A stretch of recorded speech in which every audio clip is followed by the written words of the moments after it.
जो दिनांक 4 जून को नीट का रिज़ल्ट आया है, मैं उस विषय में यहाँ अपने पॉइंट्स रखने के लिए आया हूँ जो मुझे लगता है। क्योंकि मैं खुद एक नीट एस्पायरेंट रहा हूँ और इस समय जो नीट में फर्जीवाड़ा हो रहा है, ये सबके सामने स्पष्ट है कि ये एकदम सत्य है कि नीट में फर्जीवाड़ा हुआ है। क्योंकि आज से इससे पहले कभी नहीं हुआ कि कट ऑफ इतना हाई हो गया हो। भाई 650 नंबर तुम्हारा यार, कट ऑफ 650 नंबर पे भी कॉलेज नहीं मिल पा रहा है। आज से पहले कभी ऐसा हुआ है क्या? इसी साल बच्चे एकदम तीर मार दिए हैं? ऐसा तो हो नहीं सकता। और पेपर का लेवल भी एकदम सेम था। और तो इसमें जाहिर सी बात है, इसमें स्पष्ट हो रहा है कि इसमें नीट में इस साल फर्जीवाड़ा हुआ है। और जो कि पटना पुलिस ने भी कहा है भाई, साफ दिख रहा है वहाँ पे पुलिस स्टेशन में कि पेपर जला हुआ है, सब मिलान हो रहा है, इतने लोग पकड़ा गए हैं। तो और तुमको क्या चाहिए यार? तो साफ दिख ही रहा है कि पेपर नीट का लीक हुआ है। और क्या बच्चे अपनी छाती खोल के तुम्हारे सामने रख दें? पहली बात तो ये। दूसरी बात, आज से पहले मैं भी नीट का एग्जाम दिया हूं। आज से पहले कभी ऐसा नहीं हुआ कि नीट के पेपर में ग्रेस मार्क्स दिए गए हों। भाई नीट हो चाहे कोई भी कॉम्पिटिटिव एग्जाम हो, ये कॉम्पिटिटिव एग्जाम है भाई। ये कोई हलवा या कोई बोर्ड का एग्जाम नहीं चल रहा कि ग्रेस मार्क्स दे के पास करना है। यहाँ आदमी का जीवन मरण का स्थिति चलता है। पहली बात। अभी शाम को आज 6 तारीख को जो एनटीए के द्वारा स्पष्टीकरण दिया गया है कि उन्होंने जो ग्रेस मार्क्स दिए हैं उसका पैमाना क्या है। तो जो कि मैंने भी पढ़ा है और विभिन्न यूट्यूब चैनलों पे मैं भी देख रहा हूँ, उन्होंने कहा है कि 1563 बच्चों का हमने ग्रेस मार्क्स दिए हैं। ठीक है। जिसमें हमने माइ जो ग्रेस मार्क्स देने के बाद जो अंक हुए हैं उसमें -20 से लेके 720 नंबर हुए हैं। ठीक है। आप मुझे ये बताओ, और उसमें उन्होंने लिखा भी है कि ये जो मतलब दिल्ली, छत्तीसगढ़, हरियाणा और पंजाब पंजाब के बच्चों को उन्होंने दिया क्योंकि वहाँ उन्होंने कोर्ट में अपील किया था। तो ये मुझे बताओ कि भाई ऐसा ही हुआ होगा? ये नॉर्थ इंडिया में खाली 4 स्टेट में, यूटी में तुम्हारा पेपर जो है वो लेट से मिल रहा है। बाकी भाई 36 रियासतें हैं भारत में। खुद न्यूज़ चैनल में आर्टिकल में है कि महाराष्ट्र के भी कुछ सेंटरों पे और राजस्थान में भी बच्चों को शायद वो हिंदी मीडियम के बच्चे थे, उन्हें इंग्लिश मीडियम का पेपर दे दिया गया और पेपर सेंटर से बाहर भी आ गया। मतलब तुम्हारा कहना है कि जो बच्चे कोर्ट में अपील करेंगे उनको मैं नंबर दूंगा, जो नहीं करेंगे वो भाड़ में जाएं, वो अपना देख लें। हाँ, यहाँ बच्चा पढ़ाई करे कि क्या करे, तुम्हारा कोर्ट में अपील करे? मतलब तुम्हारा कहना है कि कोर्ट में अपील करोगे तो नंबर मिलेगा, बाकी मतलब इन 4 के अलावा बाकी पूरे भारत में कहीं भी पेपर लेट से नहीं मिला है?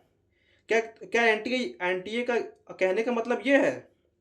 दूसरी बात, और मुझे ये कहना है कि एनटीए के 1463 बच्चों को उसने ग्रेस मार्क्स दिए और ग्रेस मार्क्स का उसने पैमाना 2 बताया कि टाइम लॉस्ट और इफिशियंसी। मेन पॉइंट यही है। ठीक है, मेन पॉइंट है इफिशियंसी। अरे तुम ये बताओ मेरे को यार, ये कॉम्पिटिटिव एग्जाम चल रहा है। ठीक है। अबे तुम कैसे तय करोगे भाई कि मुझको क्या आ रहा है क्या नहीं आ रहा है? जो मेन बात है भाई, उसका कहना है कि मतलब तुम अगर मानो, एक एग्जाम्पल है, तुम अगर फिजिक्स में 45 क्वेश्चन हैं, तुमने 30 क्वेश्चन किए। भाई जो क्वेश्चन मेरे को आएंगे मैं वही ना करूंगा पहले। मानो 45 में मैंने 30 क्वेश्चन किए, 30 क्वेश्चन मैं सही किया हूं, तो मेरी इफिशियंसी तो 100% हो गई। तो इसका मतलब है कि अगर मैं मुझे भाई मेरा समय लॉस हुआ, तो इस समय लॉस के कारण मैं जो 15 क्वेश्चन नहीं कर पा रहा हूं, उसका तुम मुझे पूरा पूरा नंबर दे दोगे? ये सोचो यार, एक कॉमन आदमी भी सोचे भाई, ये क्या बात हो रही है? तुम खुद ही सोचो। उसका कहने का मेरा मतलब है कि तुम्हारा जितना एफिशिएंसी है, मैं उसके अलावा तुमको बाकी क्वेश्चन में पूरे पूरे नंबर दूंगा। ऐसा बहुत बार होता है कि नीट में बच्चों का भाई, मानो मानो मैंने बायो किया, मेरा बायो लगभग सही है, केमिस्ट्री मेरा सही है, मैं फिजिक्स में 10 क्वेश्चन किया हूं। ठीक है। तो तुम कहीं भी स्पष्ट नहीं कर रहे हो कि तुमने जो एफिशिएंसी नोटिस की है, तुमने जो पैमाना तैयार किया है, उस तुम किस कारण से, तुम किस इस पे लेके तैयार कर रहे हो? भाई मानो बहुत बार होता है कि भाई बच्चों, अगर मानो केमिस्ट्री है, केमिस्ट्री में मैंने ऑर्गेनिक पढ़ा है, इनऑर्गेनिक पढ़ा है, मैंने फिजिकल छोड़ दिया, मेरे को टफ लग रहा था। तो तुम भाई इनऑर्गेनिक और ऑर्गेनिक के बल पे तुम लोग को फिजिकल का नंबर भी दे दोगे? मतलब ये क्या भाई, क्या आदमी का सोच है? तुम लोग कॉम्पिटिटिव एग्जाम ले रहे हो, क्या ले रहे हो? तुम कह रहे हो कि तुमने भाई यही ना कहना हुआ। इफिशियंसी का मतलब क्या है कि तुम जितना क्वेश्चन सही किए हो, तुम उसके उसके बलबूते पे तुम जितना क्वेश्चन छोड़े हो, मैं तुमको उसका नंबर भी दे दूंगा। अरे बहुत बार ऐसा होता है, खुद फिजिक्स में भी बच्चे कुछ टॉपिक उनको आता है, कुछ नहीं आता है। इसका मतलब ये है कि अगली बार से भाई, मैं भाई फिजिक्स में खाली, चाहे केमिस्ट्री में ऑर्गेनिक कर लूंगा, इनऑर्गेनिक कर लूंगा, और फिजिकल छोड़ दूंगा। अब बोल दूंगा भाई कि नहीं नहीं यार, मेरे को पेपर लेट से मिला था, मैं कोर्ट जा रहा हूँ, मेरे को फिजिकल नहीं था, नंबर तो मेरे को मिल ही जाएगा। यही ना तुम्हारा कहना हुआ। खुद सोचो भाई तुम। बहुत बार ऐसा होता है कि भाई बायो में भी, इसका मतलब क्या हुआ, बायो में अगर 90 सवाल हैं, मैं खाली 12th पढ़ के चल जाऊं, 11 छोड़ दूं, तुम मेरे को 12th के बलबूते पे, क्योंकि भाई मैंने 12th पढ़ा, 12th के जितने क्वेश्चन सही आए मैंने उसके बलबूते पे, तुम मेरे को 11th के जितने क्वेश्चन है तुम मुझको उसका भी नंबर दे दो। यही ना तुम कह रहे हो। अबे तो ये क्या, एकदम क्या मेंटल लेवल है भाई। ये कॉम्पिटिटिव एग्जाम है, इसमें क्या होता है कि कॉम्पिटिटिव एग्जाम का मतलब क्या है भाई, बच्चों को इसी में तो बच्चे छटते हैं। भाई तुमको सब क्वेश्चन आ रहा है, उसके बाद भी कॉम्पिटिटिव एग्जाम में माइनस मार्किंग होती है, एरर हो जाता है, सिली मिस्टेक होती है। पर तुम ये कहना चाहते हो कि अगर मैंने 10 क्वेश्चन चाहे 20 क्वेश्चन सही कर दिए, तो बाकी 30 क्वेश्चन में मैं कोई सिली मिस्टेक नहीं करूंगा, मैं पूरा नंबर उस पर लेके आऊंगा। तो इसका मतलब है कि जो 1463 बच्चों थे जिनको तुमने ग्रेस नंबर दिया है, वो सारे बच्चे कोई सिली मिस्टेक नहीं करेंगे, कोई एरर नहीं करेंगे, पूरा ओएमआर ढंग से भरेंगे अपना। भाई कॉम्पिटिटिव एग्जाम में बच्चे छटते क्यों हैं? सब क्वेश्चन आते हुए भी, आंसर आते हुए भी माइनस मार्किंग कर देते हैं, गलत ओएमआर भर देते हैं, उनको नहीं आता है, चाहे कुछ और हो जाता है, तो तुमने वो सब क्राइटेरिया खत्म कर दिया। कहने का मेरा मतलब है, अगर तुम्हारा समय लॉस हुआ मतलब तुमको पूरा नंबर मिलेगा। वो 1500 बच्चे जितने थे, ना कोई माइनस मार्किंग करेंगे, ना कोई गलत ओएमआर भरेंगे, ना कोई सिली मिस्टेक करेंगे, वही एकदम तेज बच्चे पूरे भारत में हैं। बाकी 23 लाख बच्चे सिली मिस्टेक करेंगे और सब चीज वो लोग करेंगे, 1500 बच्चे कुछ नहीं करेंगे। वो हरियाणा वाले, पंजाब वाले, छत्तीसगढ़ के बच्चे, दिल्ली के बच्चे एकदम ठीक हैं। मैं किसी स्टेट के उस पर वो नहीं मैं बोल रहा हूँ, पर बात है कि भाई इन चार स्टेट के बच्चे एकदम सही करेंगे, और बाकी भारत में जितने रियासत हैं, जितने स्टेट हैं, सबके बच्चे गलत आंसर करेंगे, सिली मिस्टेक भी करेंगे, ओएमआर भी गलत भरेंगे। ये क्या लॉजिक है भाई? खुद सोचो यार, ये 23 लाख बच्चों का एग्जाम चल रहा है, पूरे बच्चों की जिंदगी दांव पे लगी है, और तुम ऐसे ग्रेस मार्क दे रहे हो। भाई तुम्हारे पास पेपर है, तुम उनको जितना समय लॉस हुआ बढ़ा के दो ना यार। क्योंकि पहली बात, वो तुम्हारी ही गलती से हुआ है। वो एनटीए जो मैनेजमेंट है, जो भी स्कूल किराए पे लिया है, उसकी गलती की वजह से पेपर लेट से हुआ है। तो समय बढ़ा के दो ना भाई। तुम अगर बाकी बच्चों को ग्रेस नंबर दे दोगे, तो अन्य भारत में जितने बच्चे हैं वो क्या करेंगे? भाई वो तो गलती भी करेंगे, वो तो सब करेंगे। अब बाकी 1500 बच्चे एकदम टॉप करेंगे भाई, वो एकदम टॉप ही करेंगे, वो कुछ गलती नहीं करेंगे, कुछ ओएमआर मिस्टेक नहीं करेंगे, कोई सिली मिस्टेक नहीं करेंगे। उनको 5+5 10 ही दिखेगा, 5+5 5 12 नहीं दिखेगा एग्जाम में। उनको 12 दिखेगा ही नहीं भाई, वो उनको 10 ही दिखेगा एग्जाम में। उनको 2 × 2 4 ही दिखेगा, उनको 2 × 2 6 नहीं दिखेगा एग्जाम में। इसी को तो प्रेशर कहते हैं, यही तो गलती होता है भाई। सब आते हुए भी ऑप्शन अलग अलग दिखना चालू हो जाता है, इसी में तो भाई बच्चे छटते हैं। तुमने भाई गलती का एकदम चांस ही छोड़ दिया। तुम्हारा कहना है कि 1500 बच्चे जितना लॉस हुआ, और तुमने कहीं बताया नहीं भाई कि मैं कितना ग्रेस नंबर दे रहा हूं। मेरा जो अनुमान लग रहा है भाई, अगर 5-10 नंबर ग्रेस दिया होता ना भाई, तो वो स्पष्ट कर देता। वो 100-200 साला पता नहीं कितना कितना नंबर ग्रेस दिया, इसीलिए वो स्पष्ट नहीं कर पा रहा है। और भाई अभी यूट्यूब पर मैंने देखा कि एक बच्चा बोल रहा था, खुद अलग सर ने बोला है, उसका 670 नंबर आ रहा है, उसको 720 दे दिया है। मतलब 50-50 नंबर ग्रेस दे दिया भाई। तुम कॉम्पिटिटिव एग्जाम में 50-50 नंबर ग्रेस दोगे भाई, तो क्या कट ऑफ जाएगा, क्या बच्चों का भविष्य तय होगा? और सबसे बड़ी बात ये भाई, तुम यार 650 नंबर भी तुम कट ऑफ नहीं ला पा रहे हो, तो तुम साले किस बात की संस्था हो यार? हम स्टूडेंट लोग क्या करेंगे भाई? हम लोग ऑनलाइन ही ना बोल सकते हैं, यूट्यूब के माध्यम से ना अपनी आवाज उठा सकते हैं? अब हम लोग का यही काम रह गया कि साला काम धंधा छोड़ के, पढ़ाई छोड़ के कोर्ट जाए, लड़े अब। जनता जब तक सड़कों पे नहीं आएगी, स्टूडेंट जब तक प्रोटेस्ट नहीं करेंगे, जब तक सड़कों पे नहीं आएंगे, तो तुम लोग क्या सुधरने वाले नहीं हो क्या? तुम लोग क्या बताओ, मैं क्या बोलूं भाई। बच्चे बिल्डिंग से कूद रहे हैं, सुसाइड कर रहे हैं, ये क्या तरीका है यार, एकदम दुख लगता है भाई कि स्टूडेंट होने के नाते बताओ यार। मतलब एक, क्या मैं बोलूं भाई, ग्रेस नंबर, कॉम्पिटिटिव एग्जाम में ग्रेस नंबर, वो भी 50-50 नंबर, 100-100 नंबर, जो कि भारत का अंडर ग्रेजुएट लेवल का सबसे बड़ा एग्जाम है, वहां पे 100-100 नंबर तुम लोग ग्रेस दे रहे हो यार। तो साला ये क्या कंपटीशन है, तो साला ये क्या मैं बोलूँ, तो गुड़ियों का खेल चल रहा है।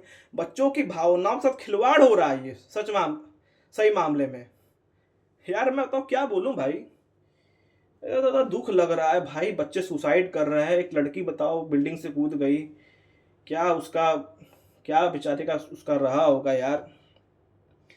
हाँ, बताओ, जो बच्चा, हम लोग जैसे बच्चे और बच्चे जो, अबे 650 नंबर लाना तो मैं कभी जिंदगी में सोचता नहीं था अपना। मैं सोचता था यार 620-630 तक लेते आऊंगा भाई, कोई गवर्नमेंट कॉलेज मिल जाएगा। अब तुम लोग 660 नंबर तक कट ऑफ पहुंचा दे रहे हो भाई। तो जो बच्चे 600 से 660 के बीच में, वो क्या करें भाई। अब 5-5 साल तैयारी कर रहे हैं, इतना खर्चा कर रहे हैं, कोटा, दिल्ली, बम्बई, कहाँ कहाँ पढ़ रहे हैं, उन लोग का भविष्य तो खत्म हो गया। तो मेरी दरख्वास्त एनटीए से है भाई, बच्चों के भविष्य से खिलवाड़ मत करो भाई। तुम लोग जो लापरवाही कर रहे हो ना भाई, ये सही नहीं है। जब तक बच्चे सड़क पे नहीं उतरेंगे, लाठीचार्ज नहीं होगा, तो तुम लोग को समझ में नहीं आएगा। ये स्पष्ट तरह से दिख रहा है भाई, ग्रेस नंबर किसी भी कॉम्पिटिटिव एग्जाम में कैसे सही है भाई, वो भी 50-50 नंबर, 60-60 नंबर। 1500 बच्चों के अलावा भारत में सब बच्चे क्वेश्चन गलत करेंगे, सिली मिस्टेक करेंगे, ओएमआर गलत करेंगे, कुछ और करेंगे, गलती करेंगे, बट बाकी 1500 बच्चे एकदम सही हैं। वो जितना मिनट वो उनका लॉस हुआ, उतना उनको 60 नंबर, 100 नंबर, 1000 नंबर देते जाओ। अब बाकी बच्चे क्या करें, तुम्हारा मुंह देखें। तो मेरा यही प्रोटेस्ट था एनटीए के लिए और बच्चों के लिए। ये स्पष्ट तरह से गलती है। ग्रेस मार्क्स किसी भी कॉम्पिटिटिव एग्जाम पे किसी भी स्तर पे एकदम गलत है। 1 नंबर भी ग्रेस नहीं मिलना चाहिए। ये कॉम्पिटिटिव एग्जाम है, इसमें गलती भी होती है भाई। तुमको सब नॉलेज के बाद भी तुम गलती करते हो, तो तुम, अगर तुम्हारा समय लॉस हुआ है, तो ये कैसे कंफर्म कर सकते हो कि तुम बाकी सारे कुछ तो तुम सही करोगे। तुम ओएमआर में गलती करोगे, तुमको क्वेश्चन गलत दिखाई देगा, इसी को तो प्रेशर कहते हैं। तो तुम प्रेशर नाम की चीज तो पूरी कंपटीशन से खत्म कर दिए। तुमने 1500 बच्चों को तुमने 100-100 नंबर दे दिए, 200 नंबर दे दिए। बाकी 23 लाख बच्चे क्या तुम्हारा मुंह देखेंगे। जो बच्चा साल भर तैयारी किया है, पढ़ाई किया है, वो बच्चा क्या करेगा बताओ। एक बच्चे के पापा खेत बेच के, किसानी करके, बेचारे को मजदूरी करके कोटा भेजे हैं पढ़ने के लिए। वो बच्चा पढ़ने में उतना तेज भी नहीं था, पर एक उम्मीद लिया था कि नहीं, मैं 620-630 ले आऊँगा। वो बच्चे को मालूम था कि मेरा 660 नंबर नहीं आएगा। पर तुम लोग की लापरवाही की वजह से, तुम लोग के घूसखोरी की वजह से और बदमाशी की वजह से आज वो बच्चा सुसाइड कर रहा है। क्या तरीका है ये। सुधर जाओ एनटीए वालों, और इस पर स्पष्टीकरण दो। और ये पेपर दोबारा होना चाहिए, क्योंकि ग्रेस मार्क्स किसी भी कॉम्पिटिटिव एग्जाम में, और जो कि भारत का सबसे बड़ा कॉम्पिटिटिव एग्जाम है, वहां पे किसी भी मामले में सही नहीं है। तो मेरा पूरा अपील है एनटीए की तरफ से, भारत सरकार की तरफ से, एजुकेशन मिनिस्टर को, कि इस पर तुरंत एक्शन लिया जाए और इसको देखा जाए। क्योंकि किसी भी स्तर पे कॉम्पिटिटिव एग्जाम में ग्रेस नंबर, जो कि भारत का सबसे बड़ा एग्जाम है, जिसे डॉक्टर बनने वाले हैं, जो कि फालतू एग्जाम नहीं है, उस पर ये किसी भी मामले में सही नहीं है। और 50-100 number grace exam, competitive exam में, यार जो पढ़ने वाला विद्यार्थी है, तुम लोग सब आईएएस बैठे हो एनटीए में, तुम लोग क्या चूतिए हो। तुम लोग को अकल नहीं है, ये तुम लोग ये ग्रेस नंबर दे रहे हो यार। अबे तुम खुद सोचो, जनरल की कितनी सीट है एमबीबीएस में भाई। मेरे ख्याल से 20,000 22,000 सीट है। तुम 1500 बच्चों को तुम सीधे सीधे 100 नंबर बढ़ा दिए। यहाँ एक दो बच्चों के नहीं, 1500 बच्चे, यहाँ 20,000 सीट में 1500 बच्चों को तुम लोग बढ़ा दिए। तो बाकी बच्चा जो पढ़ाई किया वो कहाँ जाएगा, वो कहाँ जाएगा बताओ। मेरी पूरी दरख्वास्त है भारत सरकार, एजुकेशन मिनिस्टर। मैं तो नीट का एग्ज़ाम नहीं दे रहा हूँ, पर मैं दिया हूँ, इसलिए मुझे पता है कि क्या दुख पीड़ा क्या होता है इस एग्ज़ाम को देने में। मैं पूरे स्टूडेंट्स की तरफ से इंडियन गवर्नमेंट, भारत सरकार, नरेंद्र मोदी से अपील करता हूँ, प्लीज़ सर इस पर एक्शन लीजिए। बच्चों का भविष्य दांव पे लगा है। मैं बच्चों का दुख दर्द समझता हूँ, क्योंकि मैं नीट दिया हूँ। एक नंबर है, एक 4-4 नंबर है। मेरा ये क्वेश्चन में गलत हो, मार भर दिया, मैं ये कर दिया, तुम लोग 100 नंबर दे दिए यार। मतलब यार क्या, मतलब क्या मैं बोलूँ भाई, एनटीए वालों तुम लोग को समझ नहीं है भाई। 50-50, 100-100 नंबर तुम लोग ग्रेस नंबर दे रहे हो भी नीट के एग्ज़ाम में भाई, जहाँ पे ग्रेस नंबर का तो सवाल ही नहीं उठता है भाई। सबसे बड़ी बात तो है तुम लोग को इतना पैसा 1500 2,000 रुपये फॉर्म का मिलता है, तुम लोग से गलती कैसे हो गई मैनेजमेंट में? पहले तो मैनेजमेंट में गलती नहीं होनी चाहिए, तुम लोग पे कार्रवाई होना चाहिए। पहला तो वो, और तुम लोग उसको ना करके तुम लोग ग्रेस मार्क्स दे रहे हो और तुम लोग अपनी कमियाँ छुपा रहे हो। ये अपनी कमियां छुपाने के लिए एनटीए वाले ये ग्रेस नंबर और ये सब किए हैं, जबकि पहली कार्रवाई तो एनटीए वालों पे होनी चाहिए कि तुम लोग मिसमैनेजमेंट तुम लोग का कैसे हुआ। वो बच्चे बेचारे दिल्ली बम्बई जो वहाँ के हरियाणा के बच्चे गलत नहीं होंगे, उनको जरूर उनका समय लॉस हुआ होगा, तो समय लॉस क्यों हुआ इस पर कार्रवाई होनी चाहिए, इसको जाँच होनी चाहिए। पहले इसकी जांच होनी चाहिए कि वो गलती कैसे हुई, तो गलती हुई तो उनको समय बढ़ा के देना चाहिए था, और तुम लोग ग्रेस नंबर दे रहे हो अपनी कमी छुपाने के लिए। तो मैं लास्ट में इंडियन गवर्नमेंट, भारत सरकार, नरेंद्र मोदी जी एजुकेशन मिनिस्टर और जितने यूट्यूबर हैं और जितने स्टूडेंट्स हैं उनसे अपील करना चाहूँगा उनके माध्यम से कि प्लीज़ आप लोग समर्थन करिए, ये बिल्कुल गलत है और रीनीट होना चाहिए। ग्रेस नंबर किसी भी स्तर पे, किसी भी लेवल पे कम्पिटिटिव एग्ज़ाम में किसी भी तरह से बर्दाश्त नहीं किया जाएगा। ये बाकी पढ़ने वाले, मेहनत करने वाले किसान, मजदूर, दलित के बच्चों के साथ ये लापरवाही है। वो बेचारे खेत बेच बेच, मैं देखा हूँ भाई, खेत बेच बेच के लोग यार बच्चों को कोटा भेजते थे। मेरा दोस्त था भाई, वो मतलब वो समझो कि खाना खा के नहीं आता था भाई, वही वही एलन में जो मिलता था थोड़ा बहुत टॉफ़ी बिस्कुट, वही सब वही खा लेता था। तो भाई इस पे कार्रवाई होनी चाहिए और एनटीए के जो भी अधिकारी जो इस मामले में संलिप्त हैं, जिन्होंने गड़बड़ की है, उनके खिलाफ कार्रवाई हो और रीनीट होना चाहिए। मैं इसका पक्षधार हूँ बाकी सारे 23 लाख बच्चों की तरफ से। धन्यवाद।